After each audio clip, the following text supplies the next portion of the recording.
दीपावली, जिसे दीपावली या दिवाली के नाम से भी जाना जाता है, हिंदू धर्म का एक प्रमुख त्योहार है जिसे रोशनी का पर्व कहा जाता है। ये त्योहार अंधकार पर प्रकाश, बुराई पर अच्छाई और अज्ञान पर ज्ञान की विजय का प्रतीक माना जाता है।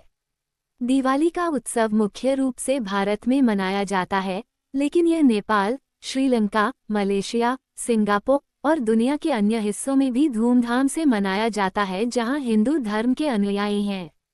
दिवाली की शुरुआत कैसे हुई और इसकी परंपरा कैसे विकसित हुई, इसका इतिहास बहुत पुराना और समृद्ध है, जो कई धार्मिक, सांस्कृतिक और सामाजिक दृष्टिकोणों से जुड़ा हुआ है। आज हम दीपावली की परंपरा की शुरुआत और उसके विभिन्न पहलुओं पर विस्तार से चर्चा करेंगे। दिवाली की परंपरा की उत्पत्ति प्राचीन काल से मानी जाती है और यह कई धार्मिक कथाओं और पौराणिक कथाओं से जुड़ी हुई है। हालांकि दिवाली का मुख्य उद्देश्य अंधकार पर प्रकाश की विजय है, इसके पीछे की कथाएं विभिन्न धार्मिक पुस्तकों और पौराणिक घटनाओं से निकल हिंदू धर्म की रामायण महाकाव्य के अनुसार दिवाली का त्योहार भगवान राम के अयोध्या लौटने के उपलक्ष्य में मनाया जाता है। कथा के अनुसार भगवान राम ने 14 वर्ष के वनवास के बाद और राक्षस राजा रावण का वध करके जब अयोध्या वापस लौटे, तब अयोध्या के निवासियों ने उनके स्वागत के लिए दीप जलाए थे। इसे अयोध्या में एक नए युग की शुरुआत और अंधकार पर प्रकाश की विजय के रूप में देखा गया। यही घटना दिवाली की सबसे प्रमुख पौराणिक कहानी है और इसीलिए दिवाली के दिन घरों को दीपों और रोशनी से सजाने की परंपरा है। दिवाली की एक और पौराणिक कथा भगवान कृष्ण से संबंधित है। भगवान कृष्ण ने नरकासुर नामक एक राक्षस का वध किया, जिसने पृथ्वी पर आतंक मचा रखा था। नरकासुर के वध के बाद भगवान कृष्ण ने उस दिन को जीत के रूप में मनाया और इसी दिन को नरक चतुर्दशी के रूप में मनाया जाता है, जो दिवाली के 5 दिनों के उत्सव का एक हिस्सा है। ये भी अच्छाई की बुराई पर विजय का प्रतीक है। दिवाली के त्योहार की एक और महत्वपूर्ण परंपरा है धनतेरस और लक्ष्मी पूजन। दिवाली के पहले दिन को धनतेरस के रूप में मनाया जाता है, जो धन और समृद्धि की देवी लक्ष्मी से संबंधित है। इसे नए सिरे से समृद्धि और स्वास्थ्य की कामना के रूप में देखा जाता है। इस दिन घरों की साफ सफाई करके उन्हें सजाया जाता है ताकि देवी लक्ष्मी का स्वागत किया जा सके। दिवाली का त्योहार मुख्य रूप से 5 दिनों तक मनाया जाता है, जिसमें हर दिन की अपनी खास परंपराएं और मान्यताएं हैं। धनतेरस से दिवाली के पर्व की शुरुआत होती है। इस दिन लोग धन की देवी लक्ष्मी और स्वास्थ्य के देवता धन्वंतरी की पूजा करते हैं। इस दिन विशेष रूप से सोना, चांदी या नए बर्तन खरीदने की परंपरा है, जो समृद्धि और उन्नति का प्रतीक मानी जाती है। लोग अपने घरों और कार्यस्थलों की सफाई करके उन्हें दीपों और रंगोलियों से सजाते हैं ताकि लक्ष्मी जी का स्वागत किया जा सके। दिवाली से एक दिन पहले नरक चतुर्दशी या छोटी दिवाली मनाई जाती है।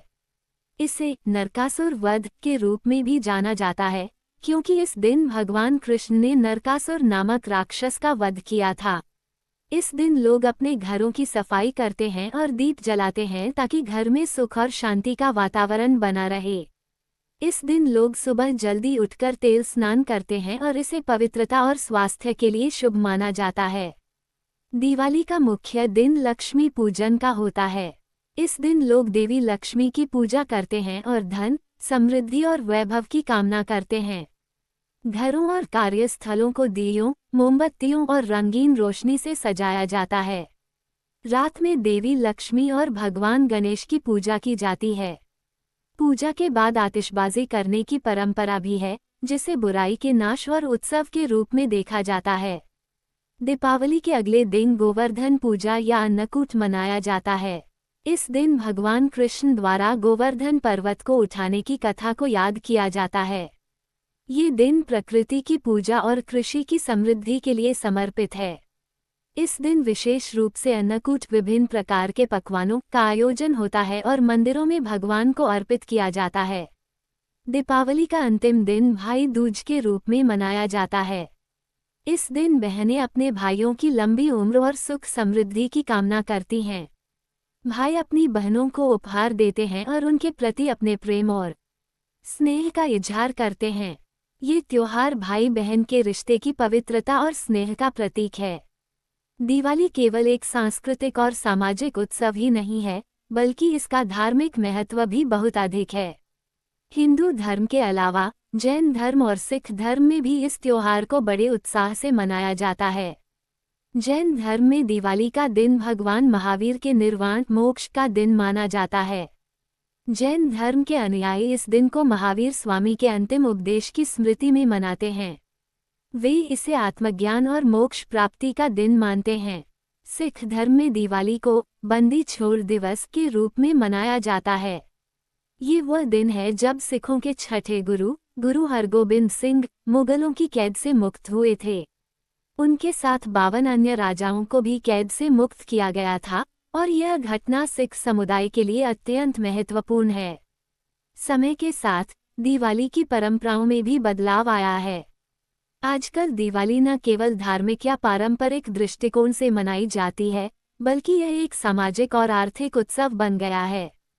लोग इस अवसर पर एक दूसरे को उपहार देते हैं, मिठाइयाँ बांटते हैं और सामूहिक रूप से इस त्योहार का आनंद लेते हैं। दिवाली पर उपहारों का आदान प्रदान करना एक महत्वपूर्ण परंपरा बन गई है। लोग अपने परिवार, दोस्तों और सहकर्मियों को मिठाइयाँ, सूखे मेवे, कपड़े और अन्य चीजें उपहार में देते हैं।